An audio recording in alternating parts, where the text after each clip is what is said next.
आप में से कितने लोग ये समझते हैं कि जो डायबिटीज़ है, जो शुगर है, वो बूढ़ों की बीमारी है? लेकिन हालाँकि ऐसा बिल्कुल भी नहीं है। अगर ये 2 चीज़ें आप खा रहे हैं, तो डायबिटीज़ दूर नहीं है, शुगर दूर नहीं है। आईडीएफ इंटरनेशनल डायबिटीज़ फेडरेशन 2024 की रिपोर्ट के मुताबिक पाकिस्तान का हर चौथा बंदा जो है डायबिटीज़ का शिकार है, शुगर का शिकार है और उसको पता भी नहीं है। अगर डायबिटीज़ नहीं है, तो इंसुलिन रेजिस्टेंस में परसिस्ट वो कर रहा है, उसको नहीं पता, जो आगे जाके उसको शुगर बन जाएगी। स्वीट ड्रिंक्स और वाइट ब्रेड जो है सबसे ज्यादा इंसुलिन रेजिस्टेंस का मसला करते हैं, जो आगे जाके जो है फैटी लीवर और उसके अलावा टाइप 2 या टाइप 1 डायबिटीज का मसला बनाती है। ज्यादातर टाइप 2 डायबिटीज का मसला बनाती है, जो कि 30-35 के बाद होती है। तो स्वीट ड्रिंक्स और वाइट ब्रेड ये छोड़ दें, ये बहुत जहर है। आपको पता है, रिसर्च जो लेटेस्ट रिसर्च है उसने साबित किया कि 30 साल से पहले जो डायबिटीज है, जो शुगर है, उसके केसेस जो हैं 200 गुना बढ़ गए हैं पाकिस्तान के अंदर। तो ये बूढ़ों की बीमारी अब नहीं रही।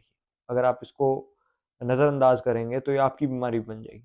पहले नंबर पे जो नेचुरल शुगर्स हैं उन पे कन्वर्ट करें, स्टीविया हो गया, हनी हो गया, लेकिन लिमिटेड क्वांटिटी में, इनका भी और कंजम्पशन नहीं करना। दूसरे नंबर पे जंक फूड जो है या प्रोसेस मीट है, बाजारी खाने या समोसे पकौड़े वगैरह जो है, इनको लिमिट करें। ये एक किस्म का जहर है। दूसरा इसका इलाज या हल जो है वो ये है कि फाइबर ज्यादा खाओ। फाइबर ज्यादा खाने का मतलब है कि साबुत अनाज या वेजिटेबल्स, फल फ्रूट जो है, ये ज्यादा खाओ।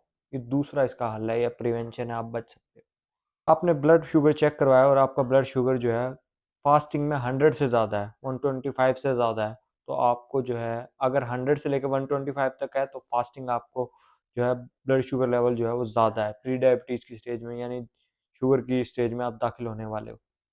खाना खाने के बाद आपका 2 घंटे बाद 140 से 190 में है तो ठीक है, इससे ज़्यादा है तो आपको प्री डायबिटीज़ की अलामत है, यानी आपको शुगर होने वाला है। तो इस सिचुएशन में आप बेरबेरिन जो नेचुरल शुगर कंट्रोल कर सकता है, वो भी ले सकते हैं। अगर उससे भी कंट्रोल ना हो, तो मेटफॉर्मिन या दूसरे जो है ओरल हाइपोग्लाइसेमिक एजेंट्स, वो आप डॉक्टर से प्रिस्क्राइब करा सकते हैं। लेकिन इसको नज़रअंदाज ना करें।